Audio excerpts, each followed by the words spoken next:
Quloq inson organizmidagi eng murakkab organlardan biri bo'lib hisoblanadi. Chunki u nafaqat eshitish a'zosi, balki muvozanatni saqlash a'zosi ham hisoblanadi. Quloq a'zosida nerv oxirlari juda ham ko'p joylashgan. Shuning uchun oddiy og'riqlar ham quloq atrofidagi a'zolardagi kasalliklar ham quloqni ichida kuchli og'riqlar bilan kechishi mumkin. Quloqni ahamiyati yana shundan iboratki, quloqni ichida bizni tashqi ko'rinishimiz uchun juda ham ahamiyatli bo'lgan yuz nervi o'tadi. Shuning uchun quloq kasalliklari ko'pincha yuz nervini asoratlariga ham olib kelishi mumkin. Bundan tashqari quloqni ichki quloqda muvozanatni saqlovchi organ joylashgan. Quloqdagi kasalliklar muvozanatni buzilishiga, bosh aylanishiga ham olib kelishi mumkin. Shuning uchun bu yerda uni tuzilishiga e'tibor beradigan bo'lsak, kasalliklarni o'z vaqtida davolash, o'z vaqtida aniq tashxis qo'yish juda ham ahamiyatga egadir. Quloqda lor vrach amaliyotida uchraydigan eng ko'p kasalliklardan biri bu surunkali yiringli otitdir. Surunkali yiringli otit, ya'ni nog'ora pardasida, eshituv pardasida teshik paydo bo'lishi hamda u yerdan vaqti bilan yoki doimiy yiring kelishi bilan kechadigan kasallikdir. O'z navbatida nog'ora pardasida teshik bo'lganligi eshitishni pasaytirishiga olib keladi va ko'pincha bemorlarda qo'shimcha yana shovqin bo'lishi, bosh aylanishi hamda yuz nervida kasalliklar paydo bo'lishi bilan ham ketishi mumkin. Shuning uchun agar bemorga nog'ora pardada teshik bor degan tashxis qo'yilsa, bunga juda ham jiddiy qarash kerak. U yillar davomida har xil asoratlar keltirib chiqarishi mumkin. Nog'ora pardasida teshik bo'lgan bemorlarda asosan qanday belgilar kuzatiladi? Bu bemorlar birinchi o'rinda eshitish pasayganiga shikoyat qiladilar, keyin quloqlaridan yiringli ajralmalar keladi.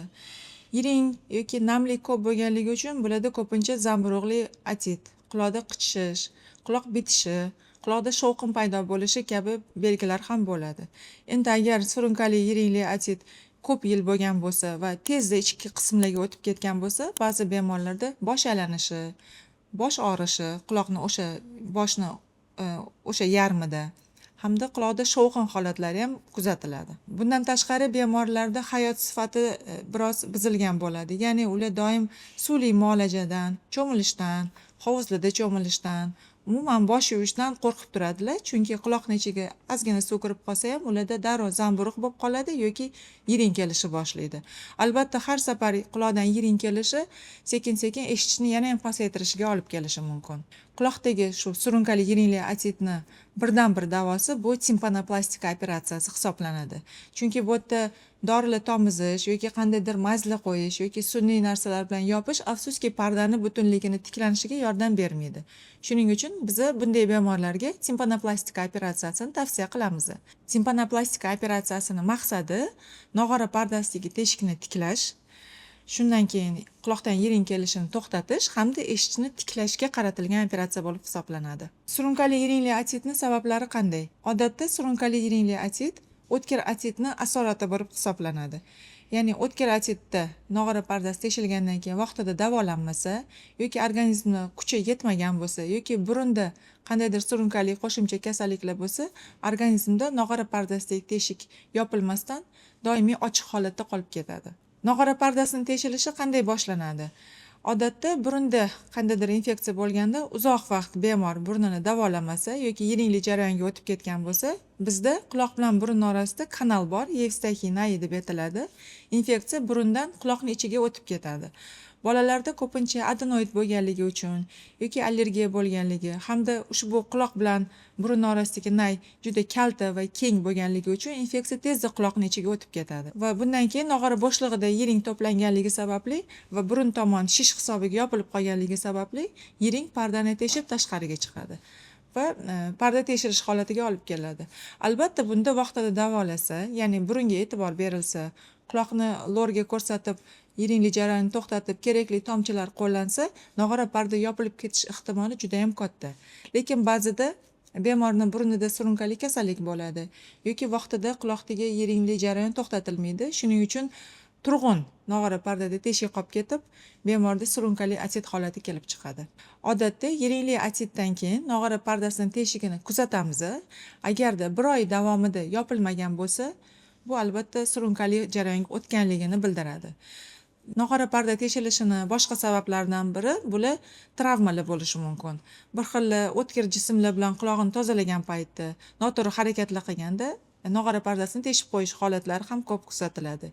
Yoki sportsmenlarda yoki qandaydir nojo'ya harakatlar qilganda ham quloqqa musht bilan yoki kaft bilan travma teganda ham nog'ora parda teshilib qolish ehtimoli bor. Bundan tashqari, agar burni bitgan holatda samolyotda uchganda bemorlarda vakuum hisobiga nog'ora parda teshilishi mumkin yoki juda ham chuqur dayving sho'ng'ish oqibatlarida ham nog'ora pardani teshilish holatlari kelib chiqadi. Surunkali yiringli otit nafaqat eshitish pasayishi bilan xavfli hisoblanadi. U yillar davomida davolanmasa boshqa asoratlarga ham olib kelishi mumkin. Surunkali yiringli otit ko'p yillar davolanmasa, u quloq ichidan o'tgan yuz nervini devorlarini shikastlab, unga zarar keltirishi mumkin. Va shunday bemorlarda yuzni qiyshiqligi, yuzni bir qismini o'sha quloq zararlangan tomoni ishlamaslik holatlari ham kuzatilib turadi.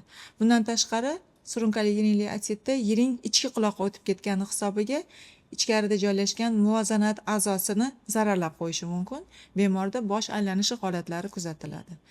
Keyingi asoratlardan biri nog'ora bo'shlig'ini yuqori va orqa qismlari miya bilan bog'liq bo'lganligi uchun, ular bilan bitta devor bo'lganligi uchun yemirilish hisobiga infeksiya miyaga o'tib ketishi ham mumkin. Ko'pincha bizga bemorlar keladi, ular yillar davomida qulog'ida nog'ora pardasi teshik borligini biladilar, davolanib turishadi. Yiring oqqan payt vrachga borishadi, vrach tozalab qo'yib, tomchilar yozib bergandan keyin albatta yiring to'xtaydi. Yillar davomida bemorlar shunday davolanib yurishadi. Yiring kelgan payt qulog'i bitib qoladi, davolangandan keyin quloq ochilgandek bo'ladi. Lekin bir payt keladiki, yiring to'xtadi, lekin eshitishi tiklanmadi. Shunda bemorlar savol berishadi. Nima uchun shuncha yildan beri yiring to'xtaganda eshitishim tiklanardi, bu safar hech ham tiklanmayapti deb ko'p so'rashadi. Buni sababi nog'ora pardasidan tashqari ichkarida eshituv suyakchalari ham bor. Ular juda yupqa suyakchalar hisoblanadi va ularning orasida bo'g'im bor. Shu suyakchalar orqali tovush o'tib biz eshitamiz. Endi har yiring oqqanda ushbu suyakchalar yemirilib boradi, ya'ni yupqalashib boradi va bir vaqt kelgandan keyin bular o'zaro aloqasi uzilib ketadi. Shuning uchun bemorda o'sha qaysidir etapga kelganda eshitish tiklanmaydi. Shuning uchun biz bunday bemorlarga asorat bo'lishini kutmang, eshitish pasayib ketishini kutmasdan turib, nog'ora pardada teshik aniqlandimi, vaqtida operatsiya qildirishni tavsiya qilamiz. Yaqinda bitta bemor keldi bizga. Bir necha yillar davomida bosh aylanishi bo'yicha davolanib yurganlar nevropatologda. Unda simptomatik davolar berganda, ya'ni bosh aylanishini vaqtincha to'xtashi kuzatiladi, lekin aniq sababini topisha olmagan va oxiri endi yaxshi gрамотный nevropatologlar bor. Ular o'z vaqtida lorga yuborgandan keyin quloqda kasallik aniqlandi va bunda bemorda teshik bo'lgan, lekin unaqa ko'p yiring kelmagan. Ya'ni teshik orqali terining ichkariga o'sib kirishi hisobiga xolesteatoma kasalligi rivojlangan. Xolesteatomani bitta yomon tarafi, u ichkariga kirib olgandan keyin atrofni doim yengillangani hisobga atrofdagi suyak to'qimalarni ham yemirib yuborish xususiyatiga ega. Bu bemorimizda tekshirganimizda ichki quloqda joylashgan muvozanat a'zosini suyakchalar yemirgani aniqlandi va shuni hisobiga bemorda bosh aylanishi kelib chiqqan. Bemorni tekshirdik. Operatsiyaga tayyorladik. Operatsiyadan keyin operatsiya vaqtida o'sha xolesteatomani yaxshilab tozalab, nog'ora pardasini tiklab berganimizdan keyin darrov o'sha ertasiga bosh aylanish holatini to'xtaganligi kuzatildi. Surunkali yiringli o'rta otitni, shu jumladan nog'ora pardasidagi teshikni davolashning birdan bir usuli bu timpanoplastika operatsiyasidir. Timpanoplastika operatsiyasining maqsadi birinchi o'rinda nog'ora pardasidagi teshikni tiklash, bartaraf qilish, eshitishni tiklash hamda quloqdan yiring kelishini to'xtatib berish va o'z navbatida keyingi asoratlarni oldini olishga qaratilgan hisoblanadi. Bu operatsiya hozirgi zamonda yangi usullar, ya'ni endoskopik hamda mikroskopik usullarda o'tkaziladi. Bizning klinikada ushbu operatsiya uchun eng zamonaviy Germaniya apparaturasi hamda instrumentlari ishlatiladi. Operatsiya umumiy narkoz ostida bo'ladi va albatta bemor operatsiyaga tayinlanadi. Birinchi o'rinda bemor tekshiriladi, nog'ora pardasidagi teshik va uni ichkarisida bo'lgan muammolar aniqlanadi. Ko'ruvdan keyin bemorni eshitishi tekshirtiriladi. Operatsiyaga qanday tayyorgarlik ko'riladi? Bemor kelganda endoskop va mikroskoplar yordamida bemorni tekshiramiz, nog'ora pardasidagi teshikni aniqlaymiz va undan keyin eshitishni tekshirish uchun bemorga audiometriya tekshiruvi o'tkaziladi.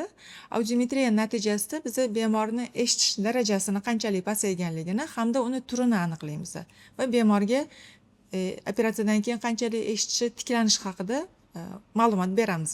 Profmed Servis klinikasi professional shifokorlar komandasi bo'lib, xalqimizga 10 yildan beri 50 mingdan oshiq jarrohlik amaliyotlari bilan, eng asosiysi garantiyaviylik jarrohlik amaliyotlari bilan xizmat qilib kelmoqdamiz. Agar sizda burun va halqumda burun to'sig'i, angiofibromlar, adenoma gipofizalar va boshqa quloq kasalliklari, eshitish pastligi bilan bog'liq problemalar, shunga o'xshagan problemalaringiz bo'lsa, bemalol Profmed Servis klinikasiga 24 ga 7 holatda murojaat qilishingiz mumkin. Agar sizda lor sohasi bo'yicha muammolaringiz bo'lsa, yuqori malakali jarrohlik amaliyotlari kerak bo'lsa, pastdagi raqamlarga murojaat qiling. Professionallar siz uchun xizmatda bo'lamiz. Bundan tashqari, nog'ora pardadan ichki qismlari, ya'ni o'rta quloq hamda ichki quloqni baholash uchun bemorga kompyuterli tomografiya tekshiruvi o'tkaziladi. Agarda bemorda bundan tashqari bosh aylanishi holatlari ham kuzatilayotgan bo'lsa, bunda yana qo'shimcha vestibulometriya tekshiruvi ham o'tkaziladi.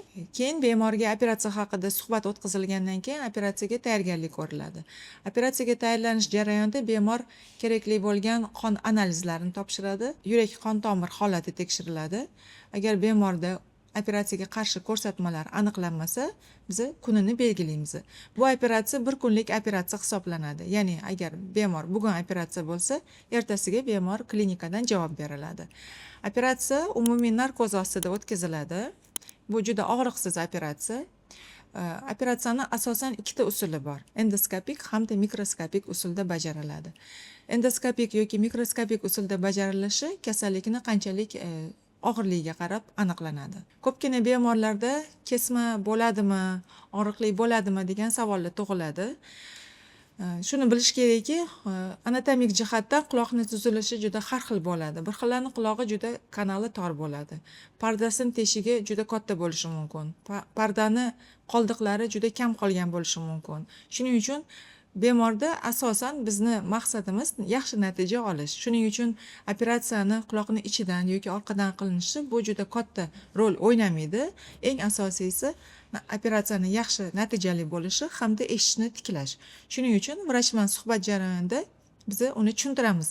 Albatta bemor uchun maksimal og'riqsiz bo'ladigan, tez bitadigan yo'nalishni belgilaymiz.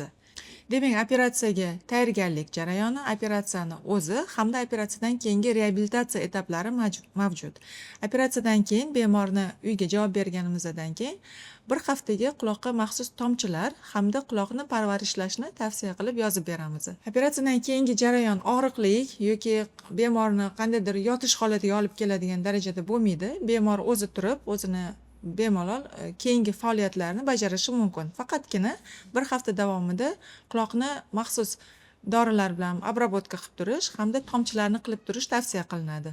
Bemorni bir haftadan keyin qayta ko'ramiz, qulog'idagi tashqi tamponlarni olib tashlaymiz va keyingi so'riladigan tamponlar 1 oy davomida so'riladi. Shuning uchun keyingi 1 oy davomida quloqqa suv kirishini juda avaylash kerak. Ya'ni bemor boshini yuvganda quloqni albatta yopib yurish kerak bo'ladi. 1 oydan keyin biz tamponlarni olib tashlaganimizdan keyin parda bitgan bo'ladi. Bemorning eshitishi ham o'sha payt tampon olinganda keskin ko'tariladi. Bitish jarayoniga keladigan bo'lsak, bu albatta individual holat. Misol uchun 1 hafta deganimiz yoki 1 oy deganimiz bilan organizm holatiga bog'liq holda bu biroz 2-3 oyga ham cho'zilishi mumkin. Bu degani, ya'ni pardani qoplab oladigan terining o'sishiga bog'liq holatlari bor. Lekin albatta bemorni oxiriga yetkazib, o'sha pardasi tiklanib, eshitishi tiklanish darajasiga olib boramiz. Shu paytgacha bizning klinikada 10 mingdan oshiq timpanoplastika operatsiyalari, uni har xil murakkab turlari o'tkazilgan. Bemorlarimizning hammasi shu kungacha mamnun. Agarda sizlarda quloqda shu kabi muammolar, nog'ora pardada teshik borligi, quloqdan yiring kelishi, quloqda shovqin yoki quloq bilan bog'liq bosh aylanish holatlari kuzatilayotgan bo'lsa, Profmed Servis klinikasiga murojaat qilishingiz mumkin. Biz sizga zamonaviy hamda samarali yordam ko'rsatamiz. Videoga like bosib, yaqinlaringizga ulashing.